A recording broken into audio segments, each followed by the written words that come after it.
Hello and welcome to another IGN Give This a 7, but is it really though?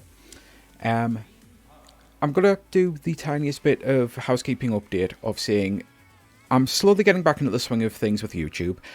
I'm shaking off some rust, I'm learning things, I'm figuring out how to use different softwares and things so videos will hopefully be better going forward, and so I can focus on that. I'm still struggling with social anxiety being a complete and utter bitch, so I'm still kind of not really responding to people, so I do apologise about that. Eventually it'll happen. Eventually my brain will just wake up and decide, yep, today's the day, and I'll go through like 100 comments, and then I'll hit burnout mode. That's usually how it works with me.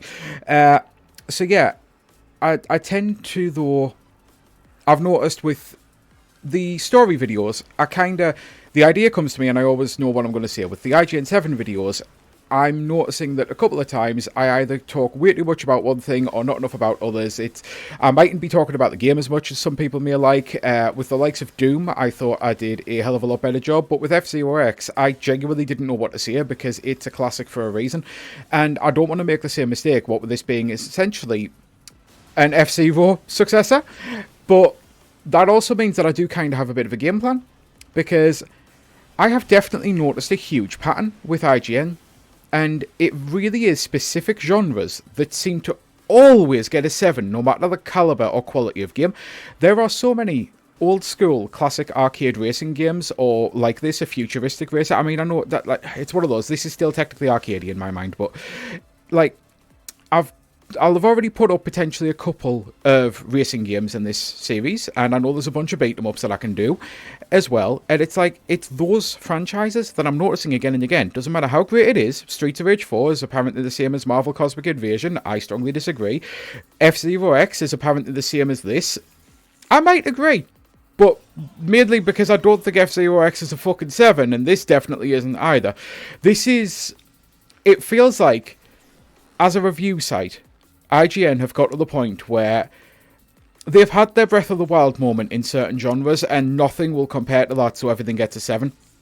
And the only way I can really explain that is, it feels like they're obsessed with open world races. I personally cannot stand Forza Horizon, or pretty much any open world racer. It started, I think, with Burnout Paradise. I hated it. Mario Kart World has, well, a lot of people have seen the problems. I will actually have a video on that, because shockingly, I do like parts of that game, but the open world part of it is utter shit. I just don't like absolutely at all cannot stand open world races, and the only kind of racing game that I actually flock to is this more arcadey experience of I pick a cup or league or whatever word you want to call it, something basically a Grand Prix where you like get 3 or 4 tracks, you choose your craft, your vehicle, your kart, whatever, and then you play through, and the goal is to come first in all of the races and to get better times and to do better and to learn the practice the routes and learn the courses. And in this case, you earn money as well.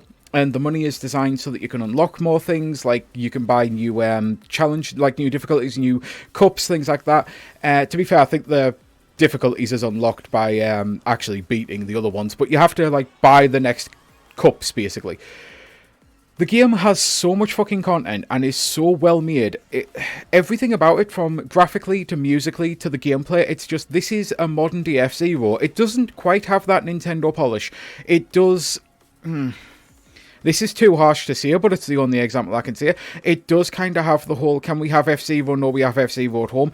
And that's only because F-Zero is so fucking good, so much of a classic, that without that Nintendo magic, without that polish, it does come off as, well, yeah, it's good, but it's not quite right. But that's like saying it's a 10 versus a 9.5, or a 9 versus an 8.5. I'm not obviously saying these are 10s or anything. I'm just trying to get along the way of saying it's there, but it's not quite there, and there's just that little something holding it back. But what I will say is, Fast Racing, I think it was RMX Remix, basically, was the first one, and this is Fast Fusion. If memory serves, I might be getting the names mixed up. The first one, I kind of did feel was more a bit like a 7, and maybe it was just because I wasn't that into the Wii U or anything either. I'm pretty sure that came out for the Wii U, and then was ported to the Switch. I think that's how that worked, if memory serves. But it kind of was a bit of a 7, and it was like, yeah, this is not the best experience. It's nowhere near up there. It needs some polish and needs some revisions. Hello, this game. This game got a lot of that polish, a lot of the revisions, a lot of the things that I had little gripes about that felt a little off. This got all of it. it's an absolutely fantastic, well-made racing game, and it's really annoying that it feels like, because it's on an open-world racing game, it's being crapped on by the likes of IGN, because it's like they've had their Forza Horizon as our game of the year. I can't remember which one it was. They're all the fucking same to me. They really are. And I'm not trying to shit on Forza here. They really are. It's like Madden to me. It truly is. I see the trailer and my mind immediately goes, yep, I will never play this. And that's it. I've tried with Forza. I've tried with Horizon. I do not like them. So it's just one of those annoying things that it seems like once the open world side of things took off and really took off, it's like, yep, this is our Breath of the Wild moment, as I say. It's our game of the year. We're going to say that this is how all racing games should be. So now we're just going to shit on anything that comes off as an old school arcade racing game. Other genres are allowed to exist and subgenres inside of things, and it's maddening that they seem to put reviewers who don't understand or appreciate these genres. At the end of the day, it's like, I mean, I know roguelikes are everywhere and roguelites, but there's also, I actually know people who only like one or the other. They don't like the constant progression because they feel like it's not as rewarding or something. I can't remember their exact words, but it actually didn't make much sense by the time they were explaining it. I'm like, it actually sounds like you like lights more than you like likes, and are you mixing up the thing? But no, they would, because they give a staunch example of Binding of Isaac as the kind of thing they like, and it's like, yeah, that's a like, that's an a light. So it's one of those that you can have people who like the different genres and subgenres, and maybe they're putting the wrong people on reviews.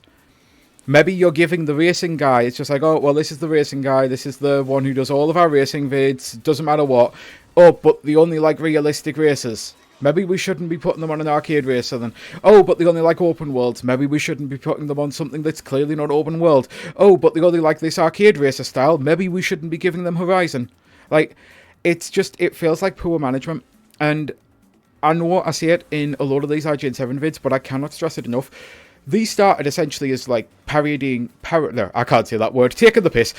piss out of the whole IGN 7 meme, because all anyone ever focused on their reviews was the 7. As soon as they saw the 7, they didn't care about the caliber of the review, they didn't care about the content, they didn't care about what the reviewer had to say. It became such a meme and such a problem. And I actually never used to do review scores on my channel for that exact reason, because all anyone would fucking focus on is the score. It's like, the content is the content. That's what you're supposed to be focusing on, not the score. So I started these videos to kind of poke fun at that. But the more and more I'm going into them, I am definitely realising these trends.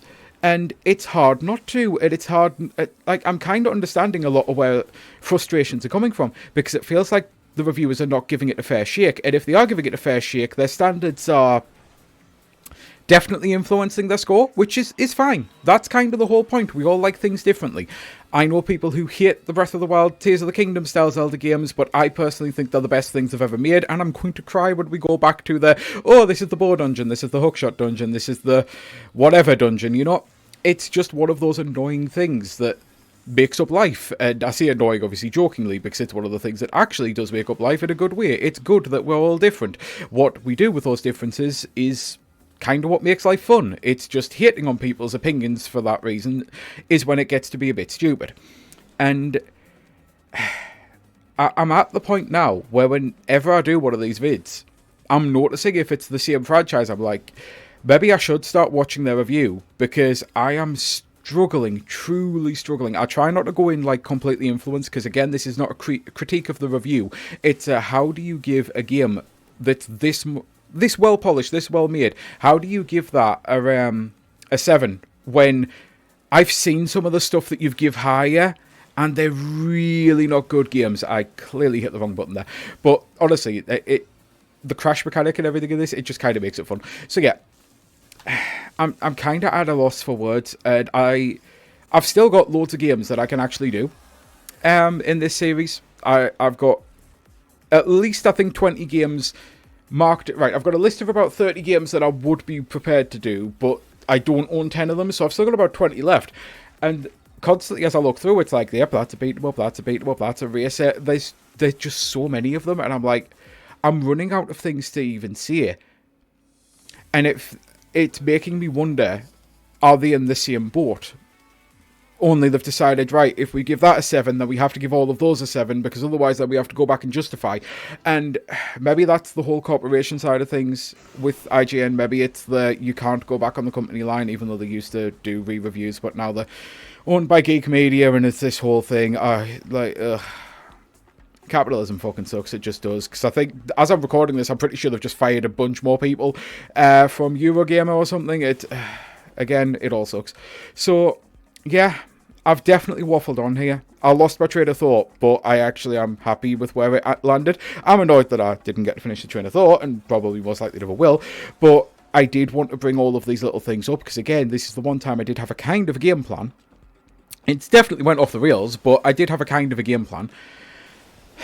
It's just annoying is the only way I can think to word it, because I have, for the longest time, been a defender of you should watch the review, you should do this, that, and the other, and I still firmly do believe that you shouldn't just focus on the score. I never just look at the score.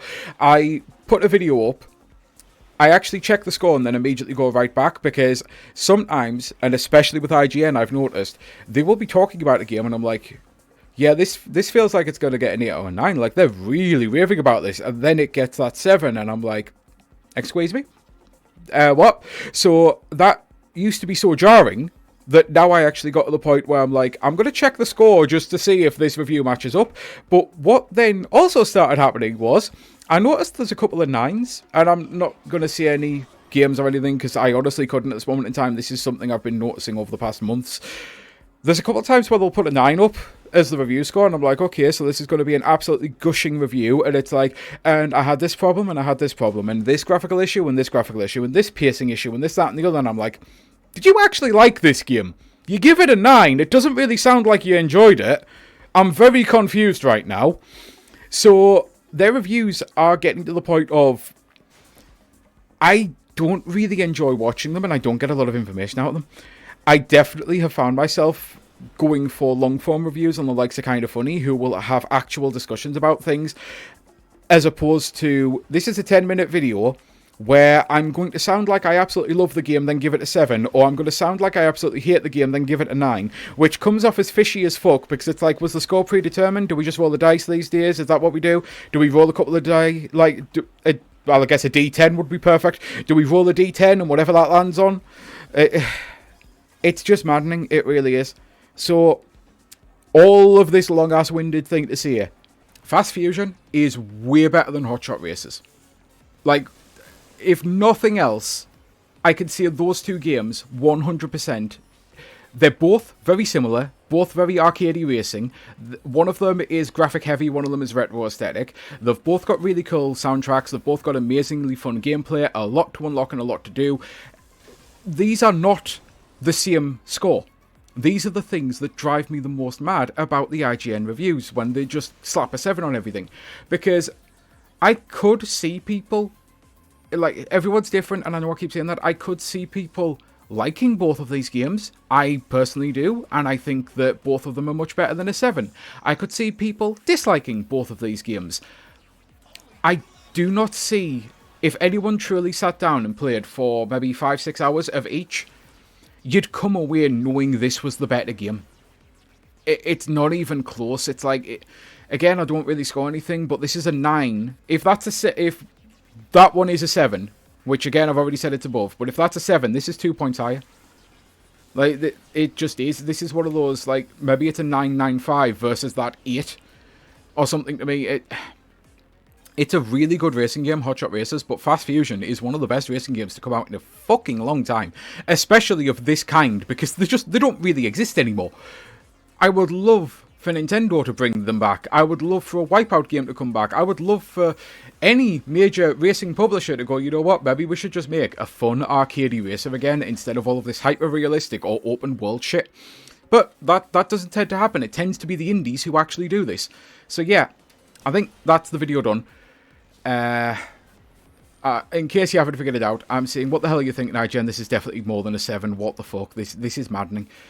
So, until next time, this has been Sky Fellowship, and I truly do hope you have a great rest of your day. Bye!